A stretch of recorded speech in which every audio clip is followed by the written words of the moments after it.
இந்த நிதி ஒதுக்குறாங்கல்ல, மக்களுக்காக நிதி ஒதுக்குகின்ற நிதியை, அந்த பொது நிதியை சேர்த்து வைத்துக் கொள்வதோ, மக்களுக்கு நிதியை கொடுக்காமல் இருப்பதோ மிகப்பெரிய பாவம். அதற்கு மிகப்பெரிய தண்டனை கொடுக்க வேண்டும் என்று சொல்கிறான் சாணக்கியன். இப்ப நிதியெல்லாம் ஒதுக்க மாட்டேங்கிறாங்க. நமக்கு சாணக்கியனை படிச்சா தெரியும் அவன் என்ன சொல்றான். திடீர் பணக்காரனாக பன்மடங்கு சம்பாதிப்பது. சமீபத்தில் ஒரு கல்யாணம் நடந்துச்சு பாருங்க, அம்பானி வீட்டு கல்யாணம். அதெல்லாம் பாத்தீங்கன்னா 40 ஆண்டுக்குள் எவ்வளவு பெரிய வசதியானவராக இருந்தார். நமக்கு கொடுக்க வேண்டிய பணத்தை அங்க ரைட் ஆஃப் செய்வது, நாம் லோன் கட்டவில்லை என்றால் நம்மளை எல்லா பொருள்களையும் அபகரிப்பது, ஆனால் அவர்கள் லோன் கட்டவில்லை என்றால் அதை ரைட் ஆஃப் செய்வது, விட்டு கொடுப்பது. மக்களுடைய ஆதரவு என்றைக்கும் இருக்கும். யாரும் யாரையும் ஒழிக்க முடியாது, தெரிந்து கொள்ளுங்கள். எல்லாரும் பேசிக்கிட்டு இருக்காங்க, குடும்ப அரசியலை ஒழிக்கிறேன், திமுக ஒழிக்கிறேன், அங்க ராஜீவ் காந்தி குடும்பத்தை ஒழிக்கிறேன். ஹிட்லர் 65 லட்சம் ஜூஸை கொண்டா. ஹிட்லர், அடால்ஃப் ஹிட்லர் எல்லாரையும் ஒழிக்கணும்னு நினைச்சு கடைசியில் 8,65,000 ஜூஸ் கான்சென்ட்ரேஷன் கேம்ப்ல இருந்தாங்க. மிச்ச சொச்ச ஜூஸ்களை கொன்றுவிடு என்று கடைசி லெட்டர் எழுதினா. கடைசி லெட்டர்லயே அந்த 8,65,000 பேரும் காப்பாத்தி விட்டுட்டாங்க. அதுல ஒரு ஆளு தான் மார்கரெட் தாட்சர். லண்டன்ல புகுந்தாங்க. 40,000 பேர் லண்டனுக்குள்ள போனாங்க. இப்படியே உலகம் பூரா யூதர்கள் போனாங்க. இன்னைக்கு உலகத்தை ஆள்றதே யூதர்கள் தான். அப்புறம் தான் கிறிஸ்டியன், அப்புறம் தான் இஸ்லாமியர்கள். உலகத்தை ஆள்பவர்கள் நம்பர் 1 யாருன்னா யூதர்கள். போட்டு நசுக்குனா அதுதான் மேலே எந்திரிக்கும். அதனால யாரையும் நசுக்கணும் நினைக்காதீங்க. சாமி கிட்ட வேண்டுங்க, உங்க கடவுள்கிட்ட. என்ன சாமியே இல்லைங்கிறாங்க, இவங்க வளர்ந்துகிட்டே இருக்காங்க. பெரியாருடைய சிஷ்யங்கிறாங்க. கடவுள் இல்லை, ஒளிய கடவுள் முட்டாள் அப்படிங்கிறார் தந்தை பெரியார் அவர்கள். ஆனா அவர்களுடைய சிஷியர்கள்லாம் இப்படி வளர்ந்துகிட்டே இருக்காங்களேன்னு கடவுள்கிட்ட சொல்லுங்க. எவ்வளவு செய்தாலும் மனிதனுக்கு நன்றி இருக்காது. இது ஜெமினி கணேசன் அடிக்கடி என்று சொல்லுவாரு, மறதி தாண்டா ஒரு மனுஷனுக்கு பெரிய வரப்பிரசாதம். என்ன சார் சொல்றீங்க அப்படின்னு. எங்க அப்பா 4 வயசுல இருக்கும்போது செத்தாரு, அதை இப்ப நினைச்சுக்கிட்டு இருந்தேன்னா என்ன ஆகுறது, அதனால எங்க அப்பா மறந்துட்டேனா. இல்ல மனுஷன் மறந்துடுவான்டா எவ்வளவு செஞ்சாலும் அப்படிம்பாரு. என்னை கிண்டல் பண்ணுவாரு. நீ என்ன ரொம்ப நல்லா இருக்குன்னு முயற்சி பண்ற, இந்த மவுண்ட் ரோட்ல சிலையா வைக்க போறாங்க உனக்கு அப்படிம்பாரு. நன்றி மறந்துடுவாங்க மக்கள். வீட்டிலும் அதே கதி, நாட்டிலும் அதே கதி. மைக்ரோ பாலிடிக்ஸ் எப்படி இருக்கோ அப்படிதான் மேக்ரோ பாலிடிக்ஸ். வீட்டுக்குள்ள என்னென்ன பாலிடிக்ஸ் நடக்குதோ அதுதான் பப்ளிக்ல நடக்கக்கூடிய பாலிடிக்ஸ். ஆனால் இருந்தாலும் எதிரியை திட்டும் பொழுது அவங்களுக்கு தெரியவே இல்லை. எதிரி என்று நினைத்துக் கொண்டு எதிர்க்கட்சிகளை கண்டபடி பேசுகிறார்கள். நாகரிகம், பண்பாடு இல்லாமல் நடந்து கொள்கிறார்கள். அந்த நாகரிகம் பண்பாடுடைய மொத்த உருவமே தளபதி அவர்கள். என்ன பண்பாடு எங்கிருந்து கற்றுக்கொண்டார்? அண்ணாவிடம் இருந்து கற்றுக்கொண்டாரா, எம்ஜிஆரிடம் இருந்து கற்றுக்கொண்டாரா, இல்ல கலைஞருடைய ஜீன்ல இருந்து வந்ததா, பெரியாரிடம் கற்றுக்கொண்டாரா? ஏன்னா அவர் பார்க்காத அரசியல் தலைவர்கள் இல்லை, அவர் நெருங்கி பழகாத அரசியல் தலைவர்கள் இல்லை. எல்லோரோடும் உணர்ந்திருப்பார், பழகி இருப்பார். ஆனா எல்லாத்தையும் சிந்தசைஸ் பண்றதுங்கிறது ரொம்ப கஷ்டமான விஷயம். மேம்போக்கா பார்த்துட்டு போயிடலாம், ஆனா சிந்தசைஸ் பண்றது ரொம்ப ரொம்ப கஷ்டம். அவர் அதையெல்லாம் உள்வாங்கி இருக்கிறார். அனைத்து நல்ல குணங்களையும் தனக்குள் வசீகரித்துக் கொண்டு தனித்து விளங்குகின்ற ஒரு ஒப்பற்ற மனிதர் தளபதி ஸ்டாலின் அவர்கள். இந்தியாவிலே இந்துக்களும் முஸ்லிம்களும் மற்ற மதத்தினரும் ஒற்றுமையாக இருக்க வேண்டும் என்று ரொம்ப சொன்னவன் அக்பர். அவன் தான் சொன்னான் அக்பர். அதனாலதான் ராஜபுட்ஸ் பெண்களோட எல்லாம் கல்யாணம் வச்சுக்கிட்டான் அக்பர். அப்படிப்பட்ட ஒரு இந்தியா பற்றுல பாருங்க. நாம் தான் ரொம்ப பற்று வச்சிருக்கோம் வடநாட்டிலே. சுபாஷ் சந்திர போஸ் பேரு வைப்போம், சுபாஷ்னு பேரு வைப்போம், சந்திரபோஸ்னு பேரு வைப்போம், ஜவஹர்னு பேரு வைப்போம், நேருன்னு பேரு வைப்போம், இந்திரான்னு பேரு வைப்போம். இப்ப கூட வச்சுக்கிட்டு இருக்காங்க ராகுல், அது பிரியங்கா எல்லாம் பேரு வச்சிருக்காங்க. ஆனால் அவர்களில் ஒருவர் கூட காமராஜரோ, சிதம்பரமோ, செக்கிழுத்த சிதம்பரத்தை பேரோ, திருப்பூர் குமரனோ, சின்ன மருது பெரிய மருதுவோ, வேலு நாச்சியாரோ யாருடைய பேரையும் நாம் வைத்துக் கொள்ள மாட்டார்கள். ஆனால் நாம் தான் அவர்களை நேசித்து பேர்களை வைத்துக் கொண்டிருக்கிறோம். மாநிலத்தை கெடுத்த அதிமுக, மாநிலத்தை கண்டுகொள்ளாத பாஜக, இந்த கள்ள கூட்டணியை மக்கள் அடையாளம் கண்டு கொண்டிருக்கிறார்கள்.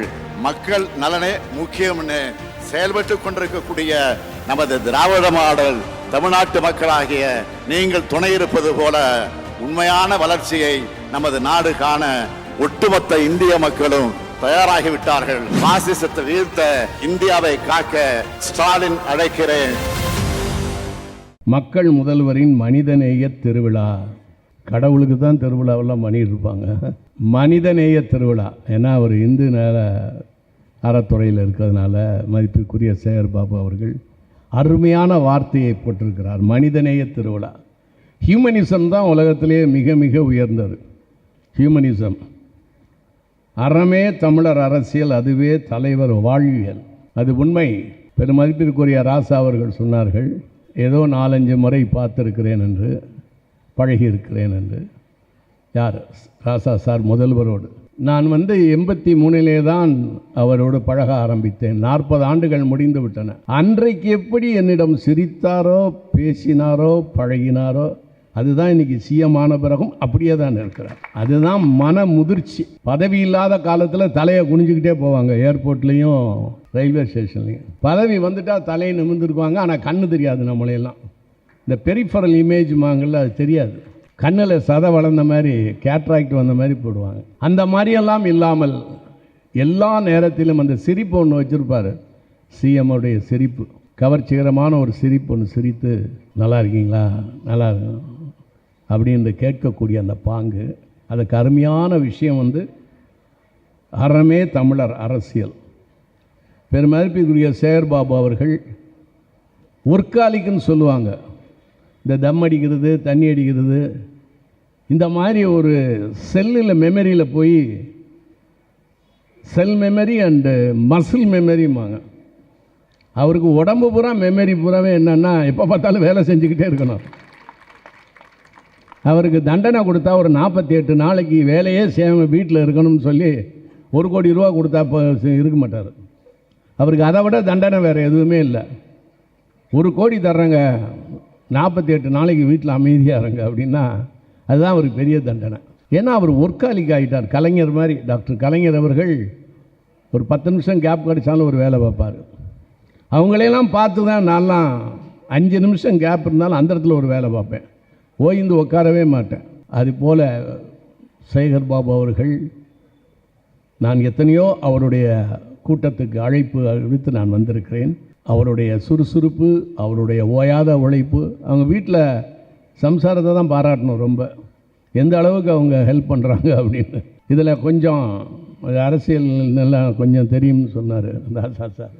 அதனால் இப்போ என்னன்னா, இந்தியா ஒரு நாட்டிலே 20 தேசிய இனங்கள், 12 சிறிய தேசிய இனம், 8 பெரிய தேசிய இனம் என்று 20 தேசிய இனங்களை உள்ளடக்கிய நாடு. பல்வேறு மொழிகள், பல்வேறு கலாச்சாரம், உணவு, உடை, எல்லாவற்றிலும் மாற்றங்கள். உணவிலிருந்து மதம், 6 மதம், இப்படி இருந்த ஒரு இந்தியா பிரிட்டிஷ்காரனுடைய நேரடி ஆட்சி 1857 வரும்போது, விக்டோரியா மகாராணியுடைய ஆட்சி வரும் பொழுது இந்தியா என்ற ஒன்று உருவானது. இதில் எந்த அளவிற்கு நம்ம மனிதநேயத்தோடு இருந்தால் அதான் நல்லது. சாணக்கியரின் அர்த்த சாஸ்திரத்தில் ஒன்று எழுதுறான். ஏன்னா அவங்களுக்கு ரொம்ப பிடிச்சது அர்த்த சாஸ்திரம். அதில் ஒன்று எழுதுறாரு, இந்த பரம்பரை அரசியல்னு இப்போ சொல்லிக்கிட்டு இருக்காங்க, குடும்ப அரசியல், பரம்பரை அரசியல். அவன் அர்த்த சாஸ்திரத்தில் எழுதுகிறான். ஏன்னா அவங்களுக்கு சார்பாக சொல்கிறேன். மோடிஜி எல்லாம் அதை பற்றி அடிக்கடி சொல்கிறாரு. பரம்பரையாக ஒருவன் ஆட்சி செய்தால் அவனுடைய செல்லிலையும் டிஎன்ஏலையுமே அவனுடைய அனுபவம் கலந்திருக்கும். அப்பாவோ தாத்தாவோ அமைச்சராகவோ கட்சி தலைவராக இருந்தால் அதை பார்த்து கொண்டே இருப்பவன் சிறு வயதிலிருந்தே அவன் அதற்கு பக்குவமாகிறான் என்று சாணக்கியர் சொல்லுகிறார். இப்போ டெமோக்ரஸி வந்துருச்சு, ஓட்டு போட்டு யார் வேணாலும் நிற்கலாம் என்று. இப்பயே அவர் சொல்லுகிறார். அதான் நான் நண்பர்களிடம் சொன்னேன், திமுக 57 ஆட்சிக்கு வந்துச்சு, ஏறக்குறைய இன்றைக்கி 56 வருடங்கள் ஆகிறது. காங்கிரஸ் ஆட்சி, கட்சி ஆரம்பித்து 1883 என்று எனக்கு 83 85 ஞாபகம் இல்லை. காங்கிரஸ் கட்சி அவ்வளோ நாள் 47லேருந்து ஆட்சியில் இருக்குது. அவர்களுக்கு 2-3 ஜென்ரேஷன் வந்திருக்கும். இப்போ 10 வருடம் தான் ஆகுது. ஒரு கற்பனையாக வைத்து கொண்டால் அவர்களுக்கு பிறக்கின்ற பிள்ளைகள், அப்போ தான் ஜெனரேஷனை பற்றி நீங்கள் பேச முடியும். வடநாட்டில் எடுத்துக்கொண்டால் பலவே குடும்பங்கள் அப்படியே குடும்பமாக வரும். இந்து மதத்தின் மேல் அசைக்க முடியாத நம்பிக்கை இருந்தால் கர்மாவை நம்ப வேண்டும், பிரம்மாவை நம்ப வேண்டும், தலைவிதியை நம்ப வேண்டும். தனக்கு சாதகமான ஒன்றை மட்டும் எடுத்துக்கொண்டு மற்றதை விட்டு விடுவது மனித இயல்பு. அதில் இந்தியாவில் ரொம்ப இருக்கும். அதனால் விதிப்படி பார்த்தால் அவர்களுக்கு எது கிடைக்கணுமோ அதை கிடைக்கும். இதுதான் பிரம்ம ரகசியம். இந்த பிரபஞ்சம் இருக்கிறதே, இந்த பிரபஞ்சம் யாரை எங்கு எப்பொழுது கொண்டு வந்து நிறுத்தும் என்று தெரியவே தெரியாது. அதே சாணக்கியன் இன்னொன்று சொல்லுகிறான், இந்த நிதி ஒதுக்குறாங்கல்ல, மக்களுக்காக நிதி ஒதுக்குகின்ற நிதியை, அந்த பொது நிதியை சேர்த்து வைத்துக் கொள்வதோ மக்களுக்கு நிதியை கொடுக்காமல் இருப்பதோ மிகப்பெரிய பாவம். அதற்கு மிகப்பெரிய தண்டனை கொடுக்க வேண்டும் என்று சொல்கிறான் சாணக்கியன். இப்போ நிதியெல்லாம் ஒதுக்க மாட்டேங்கிறாங்க. நமக்கு சாணக்கியனை படித்தா தெரியும் அவன் என்ன சொல்கிறான்னு. பரம்பரையாக வருகின்றது, அவன் சப்போர்ட் பண்ணுறான். நம்ம அதுக்கு உடன்பாடு இல்லை. இது டெமோக்ராட்டிக் கண்ட்ரி. நமக்கு தெரிந்தவர்கள் வெகு நாட்களாக கட்சியில் பாடுபட்டு சிறையில் தண்டனை பெற்று எமர்ஜென்சியிலே அவசர காலத்திலே அவ்வளவு கஷ்டப்பட்டவர் நம்முடைய தளபதி அவர்கள். அதனால் தகுதியானவர் என்பதிலே மாற்று கருத்து இல்லை. என்ன கஷ்டம், ஒரு வருடம் உள்ளே இருந்தார், ஒரு வாரமே உள்ளே இருக்க முடியாது என்னால். எல்லாம் சுகவாசியாக வசதியாக கடந்த ஒரு 40-43 ஆண்டுகளாக திரைப்படத்துக்கு வந்த பிறகு வசதியை தேடிக்கொள்கிறோம், வசதியும் வருகிறது. அப்போ நிதியை ஒதுக்காவிட்டால் தண்டனை. ஒரு பெரிய பணக்காரன் இருக்கான், அவன் 2 பங்கு 3 பங்கு சம்பாதிச்சிட்டான்னா அவனுக்கு தண்டனை கொடுக்கணும், அவனுக்கு கணக்கு பார்க்கணுங்கிறான் சாணக்கியன். சாணக்கியன் எழுதாததே இல்லை. காலங்கள் கடந்தாலும் சாணக்கியனுடைய அர்த்த சாஸ்திரத்தை எடுத்து படித்து பாருங்கள். அந்த அளவிற்கு பணத்தை எடுப்பது, திடீர் பணக்காரனாக பன்மடங்கு சம்பாதிப்பது. சமீபத்தில் ஒரு கல்யாணம் நடந்துச்சு பாருங்கள், அம்பானி வீட்டு கல்யாணம். அதெல்லாம் பார்த்தீங்கன்னா 40 ஆண்டுக்குள் எவ்வளோ பெரிய வசதியானவராக இருந்தார். நமக்கு கொடுக்க வேண்டிய பணத்தை அங்கே ரைட் ஆஃப் செய்வது, நாம் லோன் கட்டவில்லை என்றால் நம்மளை எல்லா பொருள்களையும் அபகரிப்பது, ஆனால் அவர்கள் லோன் கட்டவில்லை என்றால் அதை ரைட் ஆஃப் செய்வது, விட்டு கொடுப்பது போன்ற விஷயங்கள் எல்லாம் சாணக்கியன் எழுதியிருக்கான். ஃபாரன்சிக் சயின்ஸில் இருந்து, கிரைமில் இருந்து, கிரிமினாலஜியிலிருந்து, உளவியலில் இருந்து அனைத்தையும் சாணக்கியன் எழுதியிருக்கிறான். எடுத்து பார்த்தீங்கன்னா தெரியும். இந்தியாவிலே இந்துக்களும் முஸ்லீம்களும் மற்ற மதத்தினரும் ஒற்றுமையாக இருக்க வேண்டும் என்று ரொம்ப சொன்னவன் அக்பர். அவன் தான் சொன்னான் அக்பர். அதனால தான் ராஜபுட்ஸ் பெண்களோடையெல்லாம் கல்யாணம் வச்சுக்கிட்டான் அக்பர். அப்படிப்பட்ட ஒரு இந்தியா. பற்றில் பாருங்கள், நாம் தான் ரொம்ப பற்று வச்சுருக்கோம் வடநாட்டில். சுபாஷ் சந்திர போஸ்ன்னு பேர் வைப்போம், சுபாஷ்னு பேர் வைப்போம், சந்திரபோஸ்ன்னு பேர் வைப்போம், ஜவஹர்னு பேர் வைப்போம், நேருன்னு பேர் வைப்போம், இந்திரான்னு பேர் வைப்போம். இப்போ கூட வச்சுக்கிட்டு இருக்காங்க ராகுல், அது பிரியங்காவெல்லாம் பேர் வச்சுருக்காங்க.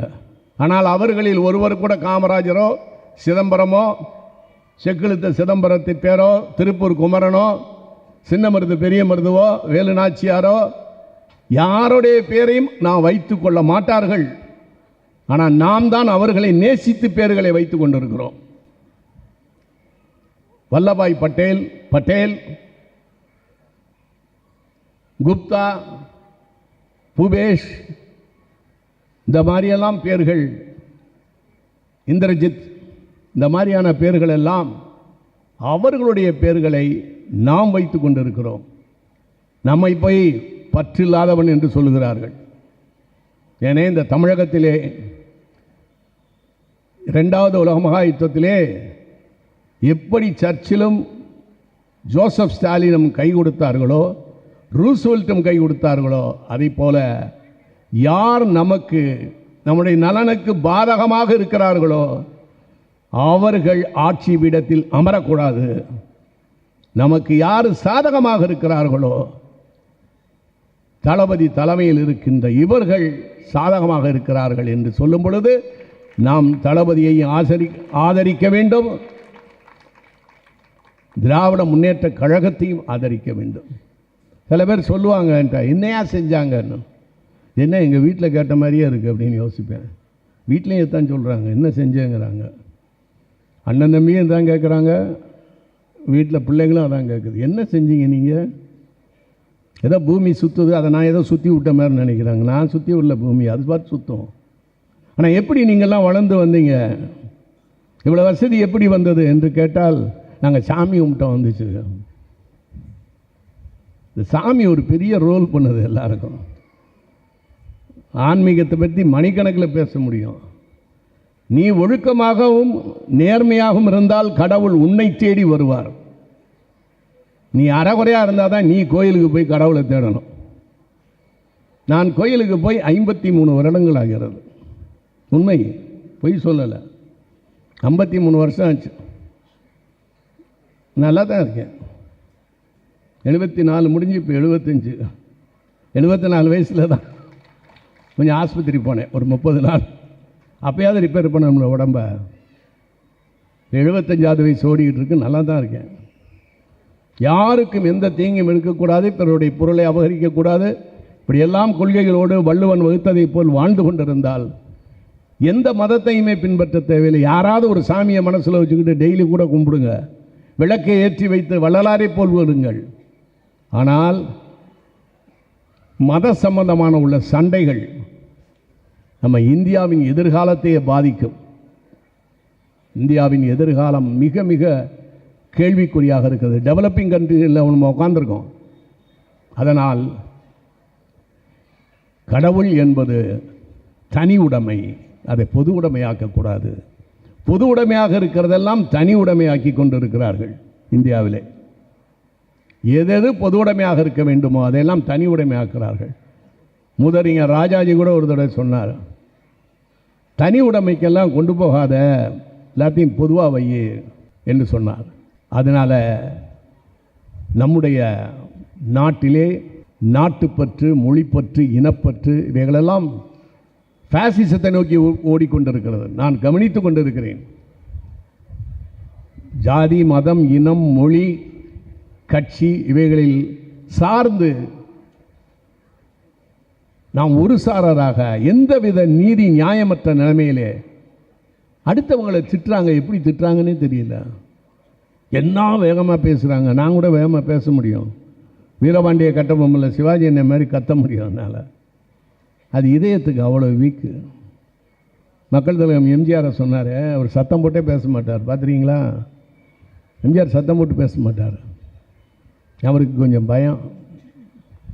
இதயம் எப்படி பாதிக்கும்னு சொல்லி நம்ம எவ்வளோ பேசுகிறோமோ அவ்வளோ இதயம் பாதிக்கும். ஆனால் இருந்தாலும் எதிரியை திட்டும் பொழுது அவங்களுக்கு அது தெரியவே இல்லை. எதிரி என்று நினைத்து கொண்டு எதிர்க்கட்சிகளை கண்டபடி பேசுகிறார்கள். நாகரிகம், பண்பாடு இல்லாமல் நடந்து கொள்கிறார்கள். அந்த நாகரிகம், பண்பாடுனுடைய மொத்த உருவமே தளபதி அவர்கள். என்ன பண்பாடு? எங்கிருந்து கற்றுக்கொண்டார்? அண்ணாவிடமிருந்து கற்றுக்கொண்டாரா? எம்ஜிஆரிடமிருந்து கற்றுக்கொண்டாரா? இல்லை கலைஞருடைய ஜீனிலிருந்து வந்ததா? பெரியாரிடம் கற்றுக்கொண்டாரா? ஏன்னா அவர் பார்க்காத அரசியல் தலைவர்கள் இல்லை, அவர் நெருங்கி பழகாத அரசியல் தலைவர்கள் இல்லை. எல்லோரோடும் உணர்ந்திருப்பார், பழகியிருப்பார். ஆனால் எல்லாத்தையும் சிந்தசைஸ் பண்ணுறதுங்கிறது ரொம்ப கஷ்டமான விஷயம். மேம்போக்காக பார்த்துட்டு போயிடலாம், ஆனால் சிந்தசைஸ் பண்ணுறது ரொம்ப ரொம்ப கஷ்டம். அவர் அதையெல்லாம் உள்வாங்கி இருக்கிறார். அனைத்து நல்ல குணங்களையும் தனக்குள் வசீகரித்து கொண்டு தனித்து விளங்குகின்ற ஒரு ஒப்பற்ற மனிதர் தளபதி ஸ்டாலின் அவர்கள், முதல்வர் அவர்கள். ஆனால் அந்த பேரையே நம்ம ரொம்ப ரசிப்பேன். கலைஞர்கிட்டே சொல்லியிருக்கேன், இந்த பேர் எனக்கு ரொம்ப கம்பீரம். செகண்ட் வேர்ல்டு வார் ஹீரோ, ஃப்யூச்சரில் தளபதி அவர்கள் சிஎம் ஆவார் அப்படின்னு அவர்கிட்டே சொல்லியிருக்கேன், தளபதிக்கிட்டே. இந்த பேருக்கு ஒரு பெரிய அட்ராக்ஷன் இருக்குது. பேர், நேம், இந்த வைப்ரேஷன் எடுத்து படிச்சிங்கன்னா தெரியும். அந்த அளவிற்கு ஒரு ஒப்பற்ற மனிதர். இந்த காலை உணவு போட்டது, மதிய உணவு, பெண்களுக்கு பஸ்ஸில் போகிறது, அது நம்ம கஷ்டப்பட்டு பார்த்தா தான் தெரியும். நாங்கள்லாம் சின்ன பிள்ளையா இருக்கும்போது பஸ்ஸுக்கு காசு 5 பைசா 10 பைசாலாம் தேடிக்கிட்டு பஸ்ஸில் ஏறுவோம். இன்னும் சொல்ல போனால் நான் ட்ரிப்ளிகனில் டீச்சராக இருக்கும்போது சப்பையர் தியேட்டருக்கு வரும்போது பஸ்ஸுக்கு பார்ப்பேன். 2 பஸ் முடியலைன்னு நடந்தே சப்பையர் தியேட்டர் வந்துடுவேன். அந்த வந்த காசுக்கு டீ குடிச்சிடுவேன். கையில் ஒரு புத்தகம் எடுத்துகிட்டு போவேன். க்யூவில் நிற்பேன் ஆங்கில படத்துக்கு. அங்கே போய் டிக்கெட் எடுக்கிறதுக்குள்ளே 50 பேஜ் படிச்சிடுவேன்.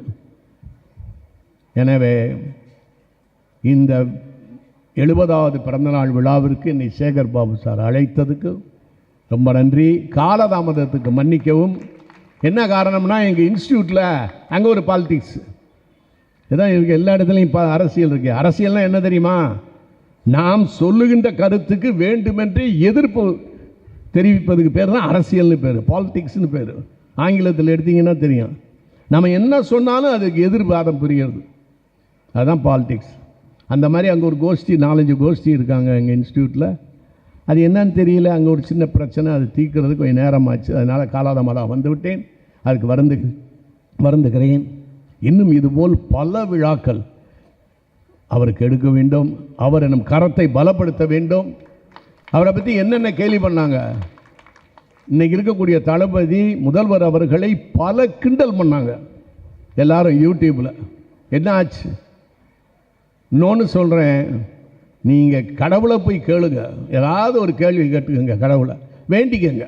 ஆனால் ஏற்கனவே தீர்மானிக்கப்பட்டது, தளபதி அவர்கள் எத்தனை ஆண்டுகள் ஆட்சி செய்ய வேண்டும் என்பது ஏற்கனவே தீர்மானிக்கப்பட்டது.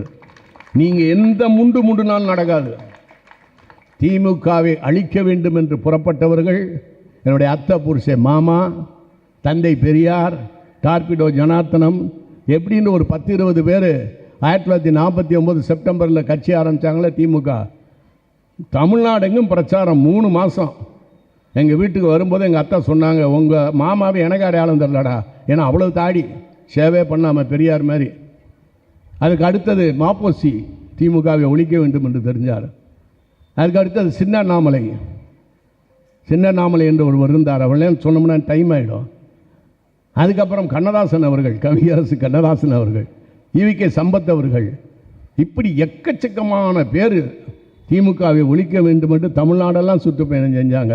அது வளர்ந்துக்கிட்டே தான் இருந்துச்சபடி ஒளியில். மக்களுக்கான திட்டங்களையும் மக்களுக்கு சேவை செய்து கொண்டிருந்தால் மக்களுடைய ஆதரவு என்றைக்கும் இருக்கும். யாரும் யாரையும் ஒழிக்க முடியாது, தெரிந்து கொள்ளுங்கள். எல்லாரும் பேசிக்கிட்டு இருக்காங்க, குடும்ப அரசியலை ஒழிக்கிறேன், திமுக ஒழிக்கிறேன், அங்கே ராஜீவ்காந்தி குடும்பத்தை ஒழிக்கிறேன். ஹிட்லர் 65 லட்சம் ஜூஸை கொண்டான். அடால்ஃப் ஹிட்லர் எல்லாரையும் ஒழிக்கணும்னு நினச்சி கடைசியில் 8,65,000 ஜூஸ் கான்சன்ட்ரேஷன் கேம்பில் இருந்தாங்க. மிச்ச சொச்ச ஜூஸ்களை கொன்றுவிடு என்று கடைசி லெட்டர் எழுதினான். கடைசி லெட்டர்லேயும் அந்த 8,65,000 பேரும் காப்பாற்றி விட்டுட்டாங்க. அதில் ஒரு ஆள் தான் மார்கரெட் தாட்சர், லண்டனில் புகுந்தாங்க. 40,000 பேர் லண்டனுக்குள்ளே போனாங்க. இப்படியே உலகம் பூரா யூதர்கள் போனாங்க. இன்றைக்கி உலகத்தை ஆள்றதே யூதர்கள் தான். அப்புறம் தான் கிறிஸ்டியன், அப்புறம் தான் இஸ்லாமியர்கள். உலகத்தை ஆள்பவர்கள் நம்பர் 1 யாருன்னா யூதர்கள். போட்டு நசுக்குனா அதுதான் மேலே எந்திரிக்கும். அதனால் யாரையும் நசுக்கணும்னு நினைக்காதீங்க. சாமி கிட்ட வேண்டுங்க, உங்கள் கடவுள்கிட்ட. இன்னும் சாமியே இல்லைங்கிறாங்க, இவங்க வளர்ந்துக்கிட்டே இருக்காங்க. பெரியாருடைய சிஷ்யங்கிறாங்க, கடவுள் இல்லை, ஒளிய கடவுள் முட்டாள் அப்படிங்கிறா தந்தை பெரியார் அவர்கள். ஆனால் அவர்களுடைய சிஷியர்கள்லாம் இப்படி வளர்ந்துக்கிட்டே இருக்காங்களேன்னு கடவுள்கிட்ட சொல்லுங்க, கும்பிடுங்க, ஆறுகால பூஜை பண்ணுங்க. அதனால் கடவுள் கேட்பார். ஆனால் நம்ம கடமையை நம்ம செஞ்சுக்கிட்டே இருப்போம். கடமை, கண்ணியம், கட்டுப்பாடு, அண்ணா சொன்ன மாதிரி மிக அருமையாக நாம் கொண்டு செல்வோம். எங்கு போனாலும் எவ்வளவு செய்தாலும் மனிதனுக்கு நன்றி இருக்காது. இது ஜெமினி கணேசன் அடிக்கடி என்கிட்ட சொல்லுவார், மறதி தாண்டா ஒரு மனுஷனுக்கு பெரிய வரப்பிரசாதம். இது என்ன சார் சொல்கிறீங்க அப்படின்னு. எங்கள் அப்பா 4 வயசில் இருக்கும்போது செத்தார், அதை இப்போ நினச்சிக்கிட்டு இருந்தேன்னா என்ன ஆகுறது, அதனால் எங்கள் அப்பா மறந்துட்டேனா. இல்லை, மனுஷன் மறந்துடுவான்டா எவ்வளோ செஞ்சாலும் அப்படிம்பார். என்னை கிண்டல் பண்ணுவார், நீ என்ன ரொம்ப நல்லா இருக்குன்னு முயற்சி பண்ணுற, இந்த மவுண்ட் ரோட்டில் சிலையாக வைக்க போகிறாங்க உனக்கு அப்படிம்பார். நன்றி மறந்துடுவாங்க மக்கள். வீட்டிலும் அதே கதி, நாட்டிலும் அதே கதி. மைக்ரோ பாலிட்டிக்ஸ் எப்படி இருக்கோ அப்படி தான் மேக்ரோ பாலிட்டிக்ஸ். வீட்டுக்குள்ளே என்னென்ன பாலிட்டிக்ஸ் நடக்குதோ அதுதான் பப்ளிக்கில் நடக்கக்கூடிய பாலிட்டிக்ஸ் என்று சொல்லிக்கொண்டு என்னுடைய சிற்றுரையை முடித்துக் கொள்கிறேன். ஏன்னா 24 நிமிஷத்துக்கு மேலே பேசக்கூடாது, அப்புறம் அப்படின்றவீங்க நீங்கள். ஒரு செல் சுற்றுவதற்கு 24 நிமிடம் ஆகிறது. அதான் ஒரு நாளிகை. 3 நாளிகை சேர்ந்தது ஒரு முகூர்த்தம், 60 நாளிகை சேர்ந்தது ஒரு நாள். ஒரு நாளிகைக்குள்ளே முடிச்சிட்டேன் நான். நன்றி, வணக்கம்.